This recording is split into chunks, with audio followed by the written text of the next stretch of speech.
ചില കാര്യങ്ങളിൽ നമുക്ക് ഒരാളെക്കുറിച്ച് ദൂഷിച്ചു പറയേണ്ടി വരും, അയാളിലുള്ള പോരായ്മകൾ പറയേണ്ടി വരും. എന്തിന്? ആ ആളുടെ ഷർറിൽ നിന്ന് ആളുകൾ രക്ഷപ്പെടാൻ.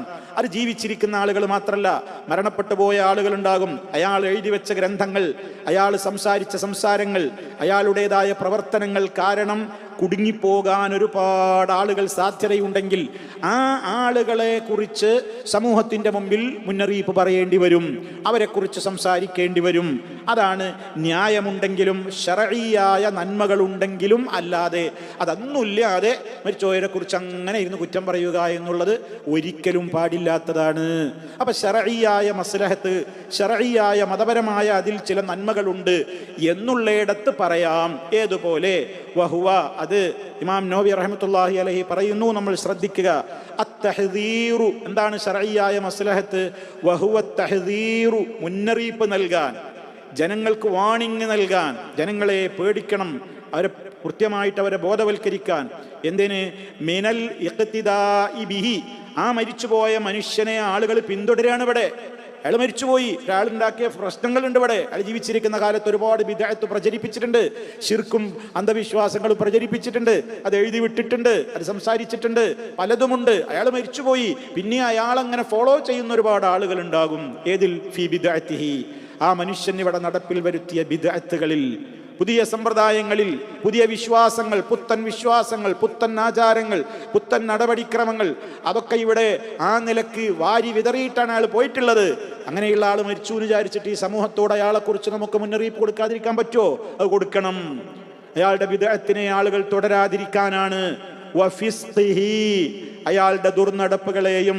ഇനി ബിദ്അത്തൊന്നുമല്ല, ഒരാൾ ഫാസിഖാണ്, തെമ്മാടി പ്രവർത്തനങ്ങൾ ചെയ്തിട്ടുണ്ട്, ആ തെമ്മാടി പ്രവർത്തനങ്ങൾ ചെയ്തോനെ കുറിച്ച് അയാളെക്കുറിച്ച് ഇങ്ങനെ പറയലല്ല, മറിച്ച് അയാൾ പരസ്യമായി ചെയ്ത് അയാൾക്ക് കുറേ ഫോളോവേഴ്സ് ഉണ്ട്, അയാൾക്ക് കുറേ അനുയായികളുണ്ട്, ഇപ്പോഴും അയാളെ ഭയങ്കര കാര്യമായിട്ട് കൊണ്ടു നടക്കുന്ന ആളുകളുണ്ട് എങ്കിൽ അത്തരം ആളുകളെ ബോധവൽക്കരിക്കാൻ ഒരു വിഷയങ്ങൾ നമ്മൾ വേർതിരിച്ച് മനസ്സിലാക്കണം. വനഹ്വിദാലിക, അതേപോലെയുള്ള ശർഈയായ മസ്ലഹത്തുകൾ സമൂഹത്തിൻ്റെ മുമ്പിൽ നമുക്ക് ബോധ്യപ്പെടുത്തേണ്ടി വരുമ്പോൾ നമുക്ക് അവരെക്കുറിച്ച്, മരിച്ചുപോയവരെ കുറിച്ചും പറയാൻ സാധിക്കും. വഫീഹിൽ ആയത്തു, ആ വിഷയത്തിൽ ആയത്തുകൾ തന്നെയുണ്ട്. വൽ അഹാദീസുസ് സാബിഖ, മുമ്പുള്ള കുറേ ഹദീസുകളും ആയത്തും ഹദീസൊക്കെ ആ വിഷയത്തിൽ മുമ്പ് നമ്മൾ കേട്ടിട്ടുണ്ട്. ഏതിൽ? ഗീബത്തിൻ്റെ അധ്യായത്തിലൊക്കെ നമ്മൾ പഠിച്ചതാണ്, ഞാൻ ആവർത്തിക്കുന്നില്ല. ഫിൽ ബാബി ഖബ്ലഹു, മുമ്പുള്ള അധ്യായങ്ങളിലൊക്കെ, മുമ്പുള്ള അധ്യായത്തിൽ നമ്മളത് മനസ്സിലാക്കിയിട്ടുണ്ട്. അപ്പം അതുകൊണ്ട് തന്നെ സഹോദരങ്ങളെ, മൊത്തത്തിൽ ഇപ്പം നിങ്ങൾ നോക്കൂ, വിശുദ്ധ ഖുർആനിൽ ഇന്നും പേരെടുത്ത് നമ്മൾ പറയാണ്. ന്യായമുണ്ട്, ന്യായമുള്ളത് കൊണ്ടാണ് ഇപ്പോഴും പേരെടുത്ത് നമ്മൾ പറയുന്നത്. തബ്ബത് യദാ അബീ ലഹബിൻ വതബ്, കണ്ടോ, അബൂലഹബിൻ്റെ ഇരു കരങ്ങളും നശിക്കട്ടെ. എന്തേ പറയാൻ കാരണം? അവൻ അള്ളാഹിനെ തെറി പറഞ്ഞവനാണ്, അള്ളാഹുവിൻ്റെ റസൂലിനെ, അള്ളാഹിനെ നേർക്ക് നേരെ അവൻ തെറി പറഞ്ഞില്ലെങ്കിലും നബി സല്ലല്ലാഹു അലൈഹി വസല്ലമിൻ്റെ മുഖത്ത് നോക്കിയിട്ടാണ് അവൻ പറഞ്ഞത് തബ്ബൻ ലക്, നിനക്ക് നാശം മുഹമ്മദേ എന്ന്.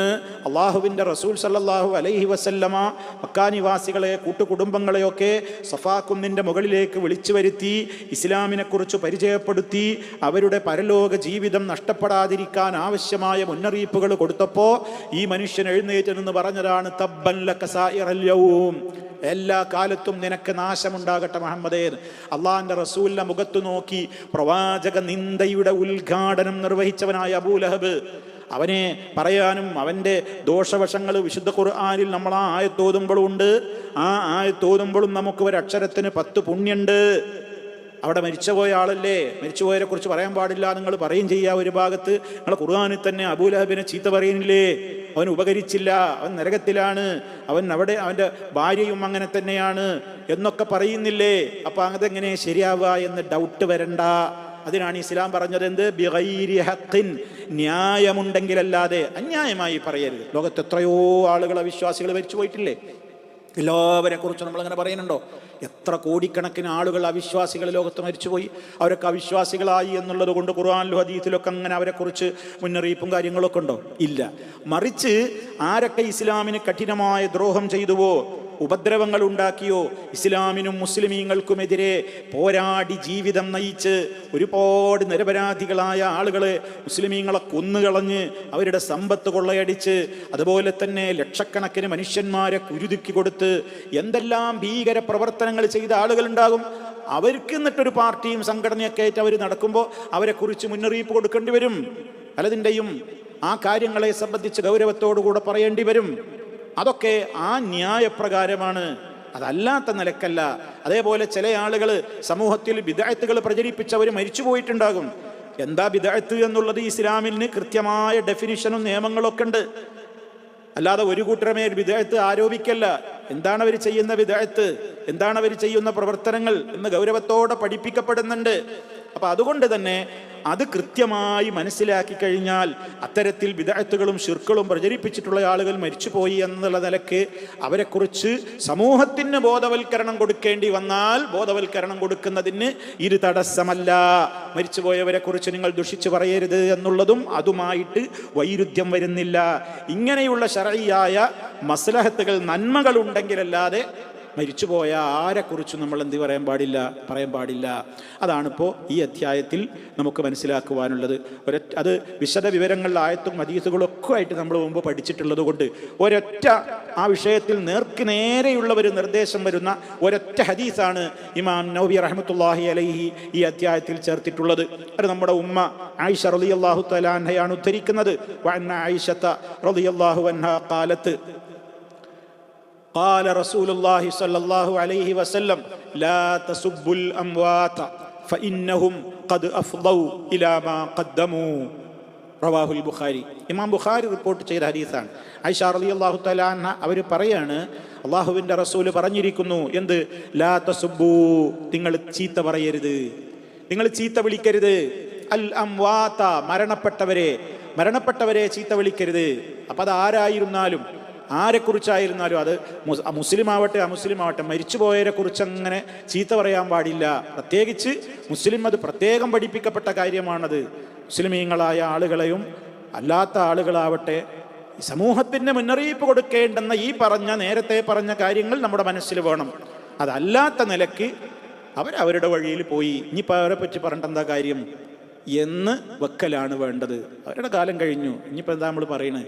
അതേ അവസരത്തിൽ കാലം കഴിഞ്ഞാലും ഇവിടെ അവരുണ്ടാക്കിയ ഫിത്നകൾ നിലക്കുന്ന അതിനനുയായികളുണ്ട്, അത് ന്യായീകരിക്കുന്നവരുണ്ടെങ്കിൽ പറയേണ്ടി വരും. അതാണ് ഇപ്പം നമ്മൾ നേരത്തെ പറഞ്ഞത്. ഈ ഒരു വ്യത്യാസം നമ്മൾ ഗ്രഹിച്ചു കഴിഞ്ഞാൽ, ഈ അളവുകോലുകൊണ്ട്, ഈ മാനദണ്ഡത്തിൻ്റെ അടിസ്ഥാനത്തിൽ കാര്യങ്ങൾ മനസ്സിലാക്കിയാൽ കൺഫ്യൂഷനുകളൊന്നും ഉണ്ടാവില്ല. അതിനാണ് അല്പം വ്യക്തമായി തന്നെ ഈ കാര്യം നേരത്തെ ഓർമ്മപ്പെടുത്തിയത്.